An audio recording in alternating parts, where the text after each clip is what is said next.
Judge is the captain of the New York Yankees. Carlos Rodon is a New York Yankee. Steve Cohen's spending money like crazy, but does it really matter for the New York Yankees? Does it matter for them to get better? And what left should they do in terms of improving this roster? That will be discussed tonight here on the Twinbill podcast. Everybody, welcome in, like, comment, and subscribe. Turn on post notifications. Also, got some new great merch out. The captain, all that sort of stuff. I know Pete's gonna plug it, of course, in the chat. Captain merch for Aaron Judge. Go out and buy some of the gear. It's awesome. It's the best in the business. NyynewsTV. You wouldn't want to be anywhere else. And also, go out and subscribe to my channel, Big Blue in the Bronx. We are a total of 65 subscribers away from 900. It's a little bit of a miracle work, but we're trying to get to 900 by the end of the year. So, with that being said, I'll throw it over to Luca. Then I will shout out the chat. So, what's going on, Luca? Yeah, very excited. I was actually, up at 9:59 exactly this morning because this heater was running. There was no ventilation room, and I was really sweating a lot. So I was like, do I turn on the Judge press conference while I learn anything from that? I'm like, you know what? Let me turn on Pete, and then I'll turn on the TV because I was a little hesitant because I was so comfy in my bed. So, I'm going to turn it on. And, I watched it. I watched Judge become a captain. I thought it over. He does deserve it. There's Judge's chambers out in right field. So listen, it's not often you get homegrown players like this, and the Yankees are very fortunate to have Judge. Kudos to Hal Steinbrenner for bringing in the reins. And first of all, let me say to everybody here, whether you're celebrating Kwanzaa, Hanukkah, or Christmas, happy holidays to all of you. Yeah, we're getting around that time again. Obviously Christmas is on Sunday, Christmas Eve is on Saturday. You got the New Year's coming up, so hope you guys obviously do well. G-Man, we are doing good. Maybe G-Man, is that a Giants reference? Let's go Big Blue. But let me shout out the chat really quick before we get into this. Shouts to Hirsch.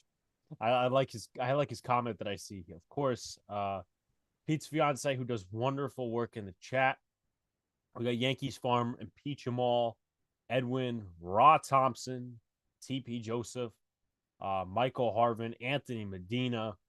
Let's see who else we got in the chat. Just scrolling up just to see if I missed anybody. Also, Yolvis, Junior B, Bryce. Anyone I miss, of course, I apologize. But I did like, once again, Hirsch's comment. Carton likes to gamble on information too. Yeah, I mean, he says he doesn't gamble. So, I mean, in reference to somebody talking about how he says that the Yankees are going out there and going to get. I don't trust his sources. I don't know. I think his sources are loan sharks. So, that's very much possible. And he owes them money. So he's just trying to get like clicks, and who the fuck knows? I mean, I'm not saying a gambling addiction is a fucking joke, but at the same time, he's a fucking degenerate. So there's that. He's a lunatic. And also shouts to Brad in the chat as well. Come on, Brad. What's going on, everybody? Again, happy holidays to all of you. Who likes to rip on me the most. But let's get right into it here. Aaron Judge has been named the captain. I mean, we knew this coming in. Thoughts on that? Thoughts on the presser? Guys, keep commenting, keep asking questions and that sort of stuff. We'll definitely answer it throughout the show. But Luca, obviously your favorite player was Derek Jeter. And you had some, I would say, misgivings a little bit about Judge being named the captain. Obviously, you watched the press conference today. Your thoughts. Yeah, well, I shouldn't say I was very surprised, but I was to see Derek Jeter there. Obviously, Derek Jeter was the last Yankee captain. The Yankees have an illustrious history of their captains, Lou Gehrig, Babe Ruth, all these different guys, Thurman Munson, Don Mattingly, Ron Guidry. I mean, he just adds to the illustrious history. And I think, it was kind of a given that the Yankees would, if they re-signed him, he would be the captain because, he's their best franchise. He's their franchise player. He represents the franchise. He essentially is their moneymaker.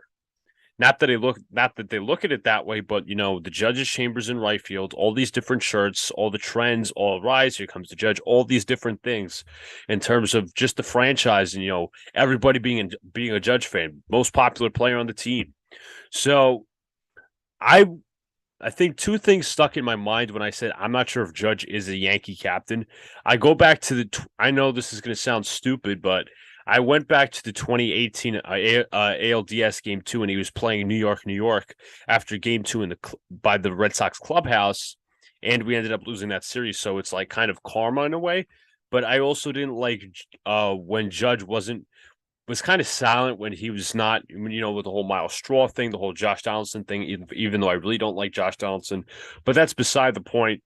If he's captain, does it really have a big impact on me personally? No. I know him that, obviously my favorite player growing up was Derek Jeter, but you know what? Let him have it. Let him have it. I'm not going to complain. If I'm complaining about Aaron Judge, being a Yankee captain, there's worse things in this world to complain about. So very happy for Judge. It was an emotional moment for him. Credit to Hal Steinbrenner. I do this a lot on my own show. Let me guess, you muted yourself and then you started talking on mute, and I'm like, shit, I did it again. So it's not the first time this week, folks. But yeah, and a lot of people were talking about, would Judge become more of a leader as a captain? Would he do this? Would he do that? Whatever. I think one of the things he stepped up in, and hopefully the Yankees go through with this, is he said that he wants a better team built around. Now, obviously, you're not technically, you are, but you're not technically building around Aaron Judge. But they went out and got Carlos Rodon. And he said it in the presser today. If you guys didn't watch, that was part of the agreement. Hal and Cashman in the front office go get some new guys. And obviously, Carlos Rodon was one of the new guys. We're going to talk about some other guys that they could be interested in, some other options, good, bad, and different. I thought Judge obviously spoke well today. Outside of him, I think the best speaker, was Hal. Yeah, he seemed very confident. He was like, he was very like. There's nothing else I would have expected Hal to say. He was talking about negotiation. I feel like it was more from the heart, to be honest. Yeah, I'll give Hal that credit. Except he at least he wasn't Boone where he was rambling. I'm like, dude, shut up. Nobody wants to hear you talk. You're like, oh, I'll keep this short, but then you go on for 5 fucking minutes. But regardless, Hal sounded confident. I guess Brian Cashman kind of sounded confident, even though he was a weasel. Yeah, so Boone was just rambling. Is it me? Now, anyone else in the chat could obviously, put their thoughts in. Or were you annoyed by that Zillow dude, their PR guy, Jason Zillow? I was Jason Zillow. I was annoyed by him. I was like, yeah. He's like, that's I don't know. Irritated. So apparently my mic is a little bit low. I'm gonna put it closer to my face. Hopefully we get that stuff. Because Luca can hear me. Yeah, I can hear you. But yeah. So Boone kept rambling. Cashman was, like this. But what was I gonna say? Any final thoughts on the Judge subject before we move on? Just glad he's back. Let's build around him. Right. As a Giants fan, we lost Correa. So there's a Giants fan in here. Wow. And I'm not talking New York Giants. I'm talking San Francisco Giants. I said this on Twitter, and I think it's very true. So earlier, and I was talking to Pete about this before the show. This afternoon, some Red Sox page tweeted that oh, the Yankees had the press conference for Aaron Judge today, and nobody cares. And I'm like, says the team that had one of the worst off seasons ever. And obviously, you guys are probably asking, well, what the fuck is this relevance with the Giants? So, with that being said, a Red Sox fan comments under and says, we could be the Giants this offseason. So, here's what I said. They missed on a few. In my eyes, the Red Sox are that team that didn't take any shots on a girl that they let get away and were in the friend zone stage and didn't know how to get the fuck out. The Giants got some minor pieces. They got Haniger. They got another starter, right? They got Ross Stripling. They got Ross. I feel like they got somebody. Didn't they get somebody else? I'm gonna look at their acquisitions. They got somebody else because I don't think it was just Stripling. It was somebody else too. Um, so there's that. And I said the Giants got some minor pieces, but when it comes to the big game, they fucking struck out twice. So Sean Manaea. Sean Manaea, that's who it was. So it was Manaea. It was the other dude as well. You just mentioned. Hal was front and center trying to get up his polling numbers. Well, I mean, he needs to get. I mean, listen. Obviously, he did his work with Aaron Judge and all this negotiation stuff. Probably did a better job than Brian Cashman, but we need to see that he's serious about building a team. Because I think this whole situation, I'm not saying it will. I think it could give him a wake up call because he was about to lose money with Judge and fans wouldn't come to the stadium as much, and the revenue, obviously a hole in the pocket. So maybe he's like, okay, I got to capitalize on this right now. So maybe the Red Sox sound like Alex. Yeah, you're a funny guy, Brad. Red Sox should pick up Hicks and then they'll be better. I mean, yeah, we could always ship an outfielder to them. You can always send Alex Verdugo to the Bronx. Yeah, I wouldn't mind Verdugo personally for giving like I just don't think that the Red Sox are going to do an in-division trade like that. Especially they've dumped their garbage on us before. They dumped Steven Drew on us. They dumped Jacoby Ellsbury on us, even though that wasn't a trade. So it wouldn't be the first time. I mean, Verdugo last season hit 280. Yeah. Yeah, I mean, obviously people will complain about his WAR and his stats and all that stuff. Shouts to Donovan in the chat. What's going on, man? Let's get them likes up. We got 80 watching, like 26 in the chat. So let's get them likes up. But we could start moving on to somebody who I've been talking about since last March and really last offseason. I don't know how long, to be honest, but since last offseason. And I know people are going to criticize me like, oh, yeah, Alex wants to be right. Carlos Rodon. Carlos Rodon is a Yankee. Luca, what are the contract details with him? 6 years off the top of my head, I actually memorized it. 6 years, 162 million, under 30 million, which kind of surprised me. I was expecting like $30 million for him to get paid. I was expecting 33 million, and I didn't really think it was the salary. I thought it was the years, and I'm really shocked. I think it was the years. Yeah, right. And he wanted 7. He didn't want the Yankees were at 5, so they moved up to 6, and they got the deal done. Which I'm surprised that he was like, I don't want 7, but they met in the middle, which is obviously a good thing. We got Rodon. I'm interested to see what number they put on him tomorrow. A lot of people are saying 55. So Herman could get another number change because he's been 50. Or Herman could get traded.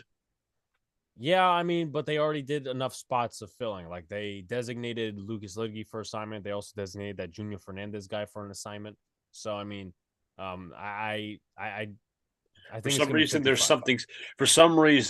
something sentimental with Lidge for whatever reason. I mean, I don't understand it. Like, yeah, he was. You could literally get Andrew Chafin. Yeah, we could. I mean, and yeah, I don't think the Yankees should spend too much money. I mean, on a reliever now, I don't know what Chafin's going to get off the market, but that's not one of my concerns. One of my concerns right now, knowing that the Yankees are not going to spend like the Mets, is left field. Now, no, of course, trade and whatever. So that's like, okay, bullpen, not necessarily my concern right now. It's more of the left field market. But I'm surprised that Rodon didn't get 30 mil. He got 27 mil. That's the average. Yep, that 27. Yeah. 27 mil. Okay. So I was, once again, when the contract was announced, it was actually. Let me just check if there's. Oh, that's right. There's also a full no trade clause, which is very good. So, once again, a lot of people obviously are talking about the Rodon deal. They're talking about the Judge deal. And I'm going to reiterate this once again. I've reiterated before, and I'll once again say it again. Nobody gives a shit about the back end of the contract. No one cares. Okay. People will say that with Correa when he was temporarily on the Giants. They'll say with this guy, that guy, whatever. Nobody gives a shit about the back end of the contract. As long as you build the team around that player or containing that player, win a championship, 2, 3, build a dynasty, whatever. Nobody's gonna give a shit about that back end of the contract. Right. Obviously when the Yankees traded for Stanton, they had that certain philosophy. But Rodon is a solid deal. It was definitely something to do, and I think maybe he's here a year or two, maybe even three after Garrett Cole. So hopefully he's at least pitching solid. But right now, I think he's entering his prime, Luca. Obviously, I think he's had an ERA below 3 the last 2 years. He's played more. Your thoughts? Yeah, Rodon was the get, as we all said. And he's like one of those, I think somebody mentioned on Twitter, he's like one of those late bloomers, and lefties do take longer to develop. And luckily, we got him right in the prime of his years. So I think we're gonna benefit from what he gives us, and it's gonna be very fruitful, very fruitful. Yeah, so a lot of people saying that the Mets will still find a way to choke. We'll see. We're actually going to talk about that in a little bit. Maybe even that's the next subject. But shout out to Eric in the chat. What's going on, man? Um, damn, I had a really good point and it just escaped my head. Oof. So that's that. There goes that. Maybe I'll remember it at some point in the show. But with that being said, let's move on and let's talk about this. Obviously, we know the Yankees have not been spending like the Mets have probably Of in the course. last 2 to 3 years. We know that, obviously. The Yankees have like one move every offseason, and they get the smaller moves, and there's trade and free agency and all that stuff. So, we'll obviously have the actual question of does it actually matter? We'll answer that in a second. But I want to see, Luca, if you could find a Mets projected lineup, and then obviously you really don't have any changes from the Yankees lineup, to be fair. So you could just go Right. off anything. So if you can find a Mets mock 2023 lineup, um, so you can do that. I'll look at the chat, see if we got some answers. What you do, Tatis, Machado, is there an Ohtani deal brewing? A lot of people have really, thrown out the Tatis thing. I don't know where I stand on it. Machado would be a nice get next year if he opts out. A lot of people are saying, "Oh, he's gonna be old, this, that, and the other thing." I mean, we'll see how he performs I got this the season. numbers. The numbers for Not the numbers, I'm sorry, the lineup. okay. So read us a mock lineup for the Mets next year. Center field, Brandon Nimmo. Mm-hmm. Third base, Carlos Correa. Yep. Shortstop, Frankie Lindor. Yep. First base, Pete Alonso. Second base, Jeff McNeil. Right fielder, Starling Marte. Designated hitter, Dane Vogelback. Left fielder, Marcana. And catcher, Omar Narvaez. Well, I don't think Narvaez. They called up Alvarez last year, right? They did at the very tail end of the season. So I wouldn't put Narvaez obviously in that lineup. It could be either Narvaez or Alvarez because I think they're looking to ship off McCann. Yeah, I mean, yeah, they're looking to sell McCann. It's pretty damn obvious. And I know obviously we're not doing Mets talk, but we're just doing some comparison of the lineups, of course. I mean, for Vogelback, I know a lot of Met fans have soured on him and they obviously tendered him. But you could put Beatty in there and just or you I could think, trade but the Beatty. thing is, I think Beatty's also valuable defensively. So, Right. So I mean, you could either put what does Beatty play besides like third? Beatty is an outfielder and a third baseman. I thought he played first base, but my mistake on that one. So you could either put him in the outfield, put an outfielder at DH, and then figure out from there. But because we all know Vogelback is that home run or nothing guy, basically Joey Gallo, just like 200 pounds bigger. So there's that, and then obviously the Yankees lineup. I mean, it really doesn't change. Um, you got left field right now would be either Hicks or it'd be Oswaldo Cabrera. Cabrera, yeah. Yeah. So and then as of right now, How you about we go down obviously the lineup like I just did? I'll okay. do Go ahead. so. Center fielder Brandon Nimmo versus center fielder. I guess we'll say you want to say Harrison Bader. I know Judge played center field. Yes, I know, but Well, now hold on though. Are we assuming that DJ LeMahieu's fully healthy? We're talking about opening day here. I'm just talking about center field. No, I thought you were going to talk actual lineup. No, I'm just saying like I'm doing it by Center field will be position. Bader. Yes, that's the answer to your fucking genius All question. right, Nimmo versus Bader. Who's better? Um, I think Nimmo's slightly better. Slightly, Nemo. I'm sorry. Third base, Carlos Correa versus Josh Donaldson. I think you know my answer to that. Exactly. Shortstop, Francisco Lindor versus Isaiah Kiner-Falefa or Oswald Peraza. I think obviously Oswald Peraza has potential, but you got to go Francisco Lindor right now. Pete Alonso versus Anthony Rizzo. I'm gonna go Pete. Alonso. Second base, Jeff McNeil versus Gleyber Torres. Oof. This one actually might cause some debate. Don't forget, Jeff McNeil just won the batting title. That's also fucking true. Because Gleyber had a rebound year, and I want him traded. Let me look at McNeil's stats in comparison to Gleyber Torres. Yeah, Jeff McNeil last year, 326 batting average, really low strikeouts. I mean, obviously, hasn't really been much of a power guy since 19. I would appreciate a guy like McNeil on my team. Yeah, I mean, he's kind of that Benintendi ish guy. You know, he'll hit 10 home runs a year based off of last year and the last few years of performance. So where would you lean on this? I'm gonna lean Jeff McNeil. Jeff McNeil. I think he's a good bat and a solid glove. Okay. He's not. He doesn't have those stretches like Gleyber Torres does when you don't really know if he's all in or not. True. So moving on to right field, Starling Marte versus Aaron Judge. I mean, this is an obvious, right? Aaron Judge.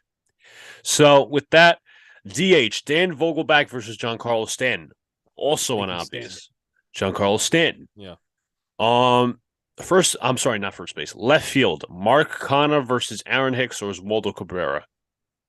This is left field. He's better than Hicks. Canha is. That you know, fucking water is wet. And then Canha last year hit 266. I mean, you could probably go as far right now as saying, you know, Canha is right now better than Cabrera, but at the same time, yeah, I think there's more potential for Cabrera if you put him in certain situations. Yeah, Canha's solid, but he's not like I expect kind of Cabrera to be like a Zobrist, a Ben Zobrist, Tijo Mayhew. Yeah, I mean, Canha's like pedestrian, if you will. Yeah. And then catcher, obviously, we know Narvaez and Trevino. I'm sorry, I would still take Trevino over Alvarez because obviously Alvarez is not a proven commodity yet. Yeah, it's not a proven commodity. And then you look at, I think we cleaned it up on every position, so you look at pitching rotation now. Of course. So rotation, we have starter. Now, who would you think would be? No, I'm not. I'm stupid for asking this. Verlander or Cole? I'm gonna go Verlander. But in the playoffs, I will say Cole. Playoffs, I go Garrett Cole. All right. Starting pitcher number 2, Carlos Rodon or Max Scherzer? How did Scherzer do last year? Was it extremely dominant or no? He was dominant in stretches, but there were times where he ended off with a 2.29 ERA. So if I'm going to be honest, I think Rodon will have. Well, I'm not going to say Rodon will be eventually at Max Scherzer's level, but I think one's going on the decline of their career and one's going on the upscale of their career. Because I think Rodon is that big game pitcher that Max Scherzer is not. So I think we could leave that for debate. Who are we going with? No, I mean, regular season, I'm taking Scherzer. Yeah. Postseason, even with no fucking, just mentality.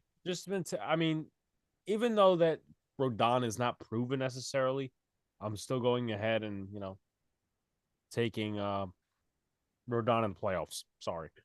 Kodai Senga versus Luis Severino. Ooh. Look at Senga's stats in the Japanese league. Okay. Kodai Senga. That's a good very, very good stat. A very good get for them, obviously. So in 2022, he played with 2 teams. His stats were 11-6 with a 1.89 ERA. Let's see. Strikeouts.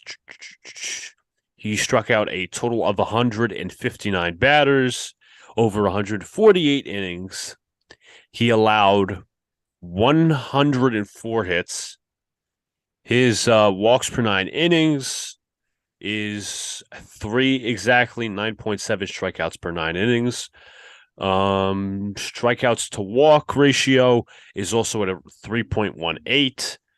Whip is exactly at Here 1.04. here's where I'm not His stopping let you. me just say this: his whip's a little high for somebody who has a 1.59 ERA or 1.89. Well, to be also fair as well, I mean Severino 3.18 ERA, but that's in a total of 19 starts last year. He has a 7-3 record only. So I mean he was hurt for a portion of last year. So where who do you take in terms of an overall pitcher?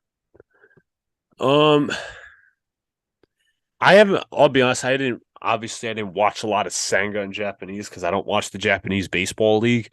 Yeah. But My apologies, real quick, Mr. Raw Thompson Super Chat. Twin Killers, happy holidays. Let's keep it all the way real. As much as I want to create, is not the immediate need. Yankees needs is left field and fine with Peraza is short. Get Reynolds. Absolutely the same mentality, my man. 110%. Appreciate the super chat. But you were saying, Yes. Um, I'm gonna lean Sanga a little bit, not by too much though. yeah, I think Sanga will materialize into number three material. But okay, Severino, I have still a lot of confidence in Severino's pitching. It's just the health scares me. yeah. TB does have a good point. Talk to me after saying it has an MLB season. Exactly. Good point. That's why you got Um, to compare. and then obviously 4 and 5 starters, Right. which 4 and 5 starters. Here we go. Cortez versus whoever they're. No, hold on. Carlos Carrasco versus Cortez. I'm I taking mean, Cortez. yeah, that's pretty fucking obvious. And After then the season Frankie he Montas versus whoever their five is. Quintana. They're kind of mentality wise. I think they're kind of similar because they're like an A or B plus starter on a bad team, but they're like the lower end on a really good team. So that's why it's tough. Quintana can, I guess, play everywhere. Montas has struggled you know, outside of Oakland. And That's a good point. He struggled. He has the benefit of like larger stadiums. I'm gonna right now take Quintana by this much. I agree. This much. Because Quintana is 6-7 last year, 2.93 ERA. Yeah. Um, I mean, he's been pretty much he's never really been a dominant pitcher. No, he's always been middle of the road. I mean, yeah, he was like he was a top prospect when he came up, but no, I'm sorry, Quintana by this much. Yeah, Montas was considered a disappointment. So you have that. Closer. Edwin Diaz versus Clay Holmes. I'm taking Edwin Diaz. So am I. Here are some of their bullpen arms. Let's go with our setup man. If I'm going to be completely honest, now this is obviously before we go into bullpen, then just make a final judgment and cut it off from there. Um, I would say our bullpen outside of closer is better than theirs. No, I agree. So how about we idolize the Yankees? Imagine the Yankee bullpen for a second. Closer would be Clay Holmes or Jonathan Loaizaga. I'm going to go Clay Holmes, even though he struggled last year a little bit. Yeah, I mean, I'm obviously going Diaz. Yeah. Who would be the eighth inning setup guy? Remember, we have Tommy Kahnle and Loaizaga could be Kahnle, either or mix in. I think seventh inning man. You could compare David Robertson versus Tommy Kahnle. I think Robertson is slightly better, but I think Kahnle has more power to him. Yeah, yeah. I mean, let me look at some real. Also, someone brought up a good point. Michael King, he's coming back. Yes, sir. Coming off Tommy John. Yes, sir. And So David Robertson, I want to see how he did with Philly last year. He didn't do great, 2.70 ERA, but I thought obviously Philly's a much apparently worse situation. apparently per Fangraphs is a 2.4, but I'm completely wrong. He had a solid season. Very good with the I'll take Cubs. Robertson right now, but to be honest with you, I think Kahnle's gonna have a better season. That's fair.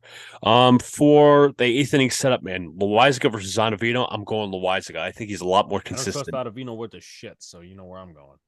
Exactly. Middle relievers. Wandy. What's that? I take Wandy, and I don't know. Brooks Raley versus Wandy. I'm gonna go Wandy. Wandy's more established.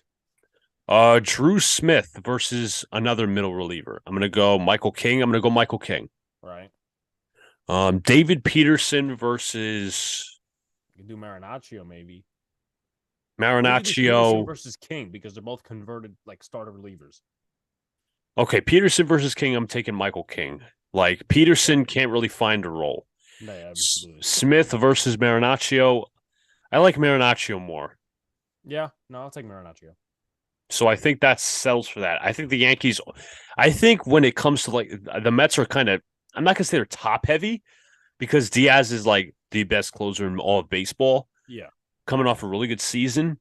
But the Yankees just have more young arms where they have Right. lots of potential. Don't Yeah. forget Clark Schmidt too. Yeah. I mean, no, I'm gonna put it down to this way. Then we'll answer the question. Then we'll move on. I think the Mets have a better team than the Yankees. I As of do. right now, there's I mean, you have to go out there and actually say now bullpen is very questionable. But you look on paper, they have a better team than the Yankees. You cannot sit here and deny that. Now, obviously, in terms of execution, the Mets really haven't done well with that the last few years. Where the Yankees have overachieved, the Mets have underachieved. Obviously, they choked a very big lead in the division last year. I think these two teams will win the division, their respective divisions. I don't think Toronto has gotten better in too many ways. no. Boston shits the bed constantly. The Orioles, I mean, like they're meh, like they're They got growing. Like young talent, but they really haven't yeah, they added. got the youth. The Rays will always be there because they're analytical management. But right now, those are two teams at the top of their divisions. But if you had to pick who's a better team right now on paper, not in terms of execution, because I'm not predicting that, um, I think the Mets are a better team. Now, let me ask you this question: does it really matter? The Mets can win the offseason all they want. First, personally, if I'm being completely transparent, I'm not worried about the Mets. I'm not. If we do our shit, if we go out and trade for Brian Reynolds and add and trade the bad contracts because the Mets have their version of bad players too. I'm sorry, Eduardo Escobar's not had a very disappointing. Again, he's a solid player, but he had a bad season last year until September. Darren Ruff is not that good for somebody who was supposed to hit homers against lefties. He was horrible. Dan Vogelback's obviously bad. Luis Guillorme is not that great. They don't really have a catcher. So the Mets have their kinks too. It's not like the Yankees just have the kinks and the Mets don't. Again, it all comes down to what happens in the regular season and the postseason, obviously. But we'll see. We'll see. The Yankees again need to get their left fielder, and I would appreciate maybe one reliever. It's not a must, though. Yeah, I'm not gonna sit here and straight up be jealous of the Mets for spending as much as they are because we know in Yankee world it's not gonna necessarily equate to what the Mets are doing. So if we spent that much, it'd be like, okay, we have to crunch certain numbers, contract wise, whatever. So as I've probably said before, if not, I'll say it right now. I've tempered my expectations in terms of the Yankees spending over the years because obviously they don't spend too big because of certain contracts to hamper them constantly. Obviously, Rodon, that was massive getting Judge back a massive get, but at the same time, that's not really an addition. That's more of just retainment. Same thing can go for Anthony Rizzo. But, a lot of people are saying, oh, they should have gotten Correa, they should have gotten this guy, whatever. And listen, look, I would I love would to have have liked Correa on Correa. this roster for leadership and all that other stuff. And he's obviously a great player, great fielder, whatever. But at the same time, if they have Oswald Peraza as the shortstop, you have no problems for me. If they have IKF as a shortstop, then I'll fucking rip you saying, why didn't you go out and get a proper shortstop in the offseason? But right now, as it stands, maybe we're being a little too positive. I see Oswald Peraza as the starting shortstop. I know it's like substance, but I think Brian Cashman said that Volpe and Peraza will be playing for the shortstop job. Yeah, I feel like he also said on WFAN today that Josh Donaldson's the third baseman. They got to get him the fuck out of here. Please do. Please do. That way, I mean, you won't even have to get much in terms of salary for, like, let's just say you're doing a Brian Reynolds thing. At Um, worst, at third base, play DJ LeMahieu and Oswald Cabrera on a platoon basis. IKF for the sake of Gold Glove. He was a Gold Glover 2 years ago at third base. There were some moments last year that he was also bad at third base. So I would have to look into those, but I buy a little bit more stock into him playing third, then obviously shortstop. Anyone would. So IKF's arm in general is like air coming out of a balloon. It just fucking deflates. yeah, yeah, okay, that's a good point. I mean, you just have to watch where you play him. I don't know, but that's for fucking them to figure out, not me. Um, Give me Liam Hendricks. Nah, Ugh. I will stay Let away him go to from the him. Mets. Let him go. Yes, let him go to the Mets. The Mets are having some talks with the White Sox. Apparently, maybe not. So let's go into five left field Oh, options. I also wanted to add something. I saw this tweet. Apparently the Yankees had conversations with Correa about playing third base in his camp when they were unsure if they were going to get the money they wanted from the Giants and Twins. His camp, we're unsure about getting the His money. camp was unsure about what kind of money they. Salary. Yeah, his camp was unsure about what they were going to get from the Giants and Twins, so they went to the Yankees, and nothing obviously came about it since he's now a Met. I didn't hear that before. That's interesting. But That was per John Heyman. once He again, wrote an article. that's something I will rip on if we get to, Josh Donaldson playing third base again. But we'll see. So I guess to finish off the show, we can go through some left field options for Yeah, the New York Yankees. And I'll start with somebody rather controversial. Depending on how you see him, of course.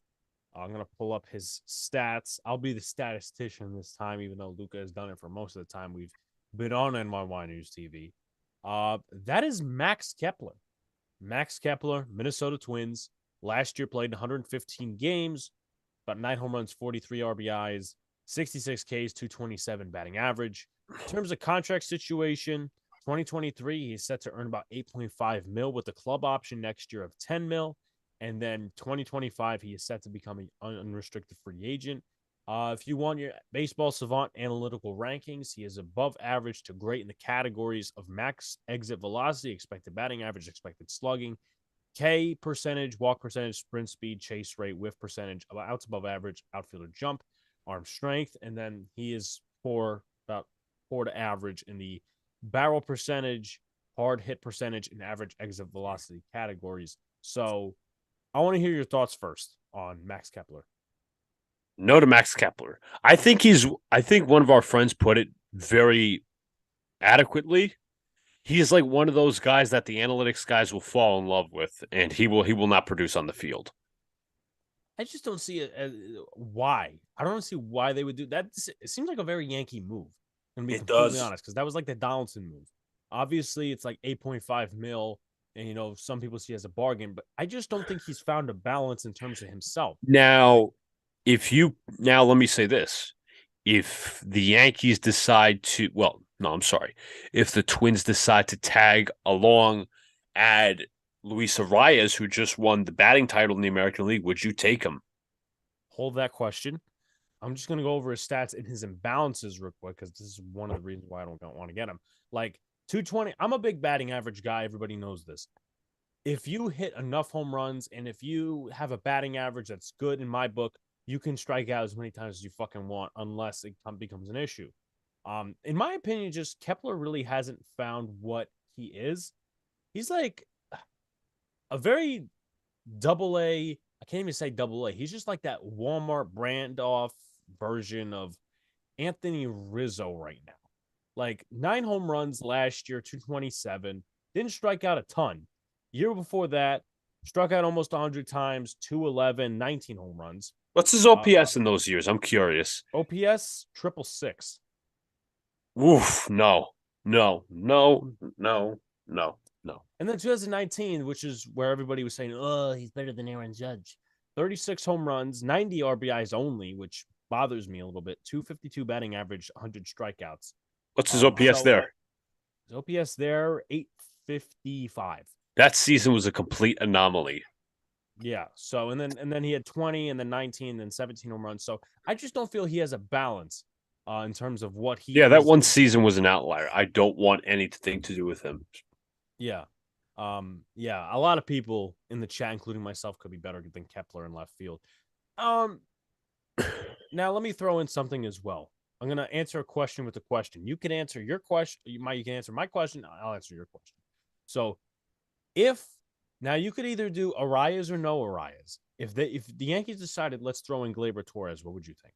Now, to be completely honest, it's not much of a, I would say, imbalance. It's actually offsetting. So you're not necessarily changing anything except for the position, the player, all that sort of stuff. Because I think Kepler's set to make like 8 million. Same thing for Torres in that range. So would you trade Gleyber Torres for Max Kepler? Obviously, with a couple ornaments on the side. So, are you keeping Arias in the deal? And put that in for yourself. Arias or no Arias? With no Arias, no, because I think Gleyber Torres is a better hitter than Max Kepler. But if you add Arias in the deal, I think it sweetens it. But I'm not totally sure. Again, I'm not totally sure that Arias can repeat the same production. He's not Robinson Cano. Yeah. Okay, so I'm just gonna go ahead and say it. No. Um, Arias maybe, but I would just have trouble fitting him in the lineup because obviously he could play DH. Giancarlo Stanton, we have him as a DH. Anthony Rizzo, we just signed him. He plays first base too. And So if I'm being completely transparent, his OPS is not considerably high for somebody who won a batting title. It's like so just below 800. I expect it to be a little bit better. That's just me. right. So let's move on to our next guy. That's my personal favorite, Brian Reynolds. Last year, Yes. 27 home runs, 62 RBIs, 141 strikeouts, 262 batting average. The year before, at 24 home runs with 119 strikeouts, a 302 batting average. Gonna look up some of his analytical numbers real quick. He is above average in the categories of average exit velocity, max exit velocity, hard hit percentage, expected slugging percentage, walk percentage, sprint speed, arm strength. And then he's about average to below average in the categories of outs above average, outfielder jump, chase rate, whiff percentage, K percentage, barrel percentage, and expected batting average. So obviously the analytics are very mid on him. And then contract wise, he's earning about 6.7 this year, obviously undetermined for 24 and 25. So you get a couple of years control with him in 26. Now, he ain't a free agent. Obviously, we know that the Yankees would have to go out and trade for him. A lot of people think they will. A lot of people think they won't. A lot of people want to. A lot of people don't want to. My personal opinion, as long as you get rid of the Donaldson and Hicks contracts, not in the same trade, you can empty the farm for him. Now, my ideal package, Dominguez would have to be a part of that deal because they're probably looking for outfielders just to replace Brian Reynolds. I think pitching is a thing they need, if I'm not mistaken. So, Randy Vasquez, people are saying, oh, Gleyber Torres, but I think that side of I feel like their infield is very good, or at least it's coming about. They So have. I'll look up their lineup right they now. got They O'Neill have. Cruz, Brian Hayes. That's the left side of the infield. So I don't know where Peraza or Volpe would fit in that situation. But Randy Vasquez is a guy I would give up in a trade like that. I don't know any other like top pitchers. If you want to be major league ready, and if they want major league ready pitchers, I'd probably throw in a Clark Schmidt, or I don't know if I'd give up Marinaccio. I mean, I just like Marinaccio better than Clark Schmidt. Their second baseman is Rodolfo Castro, but his numbers obviously don't look that great. He could also be incredibly young, and the yeah. ceiling could be high, but we don't know.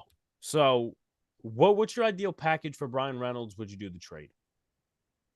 I would. I would do Volpe, Dominguez, because they probably want two of the top three prospects. Volpe, Dominguez. Um, a pitcher involved like a Clark Schmidt, and then maybe get like a B prospect. Well, not B so much. Like as you said, like kind of like a Randy Vasquez. I'm sure the Yankees have more pitchers because obviously it's not even that the Yankees have a ton of shortstops in their system. You could also, if they don't want Volpe, you could be like, okay, get what's his name, Vargas, right? That's his name, Alexander Vargas. Yeah. There's that Arias kid too. Arias. The Yankees have a Trey plethora of Sweeney, if you want to shortstops. give him up. Sweeney. So there's unlimited options, but I guess our verdict is yes, we would make the trade. Yeah, 100%. This is like my move that I want to make. It would Okay. be bringing the house down. Okay. Next is Jake McCarthy. McCarthy's been in the MLB 2 seasons, was fourth in Rookie of the Year voting last year. 283 batting average, 8 home runs, 43 RBIs, 76 strikeouts, 23 walks, 23 stolen bases as well. It is undetermined what his salary will be for 23, 24, and 25. Maybe If the you're an D-backs analytics bought his guy, arbitration out. what? Maybe well, The arbitration, all that yeah, sort of stuff. Anyway, and also the control years, whatever they fucking of do with course. that shit. If you're an analytics guy, you're not gonna like him. He's below average in every single category except for sprint speed. Well, baseball savant's not God, so No, I don't take it as God. That's why Jake nobody McCarthy should is play God honestly by my it. second. Jake McCarthy is my second player on the list. I believe that you're not gonna. Maybe I'm wrong about this. I don't think you'll have to give up too many top prospects for him. Maybe throw in No, one and like an MLB ready player. So just ideally, maybe I'm dreaming. Gleyber Torres, Jason Dominguez, and any ornaments and a partridge in a pear tree. I'm not sure you have to add Dominguez. What are the outfielders does the Yankee have in their do the Yankees have in their system? It can't be that too many, right? No, I mean you could maybe throw in Florial, but Mm. I don't think they're gonna He's take a him. 4A type of guy. Let me look up the Yankee top prospects. Yeah. Uh, nah. Outside Dominguez, I don't know anybody in terms of Everson Pereira. Pereira. You could. I don't. I would. I don't know if I do Dominguez and Pereira for No, I McCarthy. do Pereira single handedly. Pereira. So he could also be a player for Pittsburgh as well if you want to throw in an outfielder Yeah. or two. If you don't want to throw in Dominguez or you want to throw in both, whatever. But I would do McCarthy. McCarthy's my second favorite, personally. Me. Yeah. So I like McCarthy. He kind of, he's that solid contact bat. Um, the reason he's not my favorite is because he's I don't want to say he's not Brian Reynolds, but last it's kind of difficult for me because I want kind of a game changer, in In my left opinion. field, Not like a game changer, but somebody who else could be feared of the lineup. Like just give me another it's like a quarterback who needs another right? weapon. But here's something I'll throw at you as well. You could also now I don't know where he positions in the Diamondbacks lineup, but if he can be at like 6 through 9, that gives you some balance there. All right, Yankees have, I'm gonna check where he was last season in the lineups. and So, then we'll move on to our last two candidates. McCarthy. I'm just gonna go to a random August 17th lineup. Okay. Um, he was nope. I don't see him. Let's go shift up a month. I'm thinking he's like that lower batting order kind of guy. I'm gonna check out. McCarthy was in this lineup sixth. Yeah. I mean, He's middle of kind the of like I don't order. want to say he's kind of like a baiter, but he kind of is. Okay. So once again, I still would take him. Um, just as a preview, guys, we will not be going over Varsho. But he is also an option. I'm not too crazy about Right. Varsho. I'm more crazy about the Jake McCarthy type, me personally. And there's also Alec Thomas who's in there as well. Guys, can get the likes up just a little bit. We're at 47 and 102 watching. So you would do McCarthy on the list right now. We've gone over 3. Where would you rank him? Kepler's not in consideration, so I'd rank him 2. Okay. Moving on to this guy. We talked about him probably at the trade deadline last year. He is set to make $10.8 million in 23 and become a free agent next year. So the Yankees would be getting him via trade, if they do, on basically a 1-year contract. Last year for the Chicago Cubs, this is, of course, Ian Happ, 271, 149 strikeouts, 17 home runs, 72 RBIs. Year before, 226 batting average, 25 home runs. And last year, obviously, he was a Gold Glove. He was an all-star. You look at his analytics, above average and great in the categories of outs above average, chase rate, sprint speed, walk percentage, and hard hit percentage, and max exit velocity, also average exit velocity, and below average in the categories of expected batting average, expected slugging percentage, K rate, barrel rate, and whiff percentage, along with outfielder jump and arm strength. My problem with Ian Happ, I said this at the deadline, is that he could realistically be playing for a contract once again.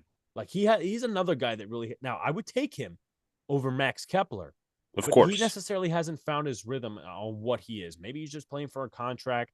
But like last year, I will admit he had a good season. But the years beforehand, 226, What obviously was his? I want to know what his OPSs were. 781 last year. Year All before right, that's not bad. 777. Okay. I'm not gonna go 2020 because that was we all know what year that was. 2019, 898 with a 264 average, but he had less power. And then seven. So his OPS has been straight up fair.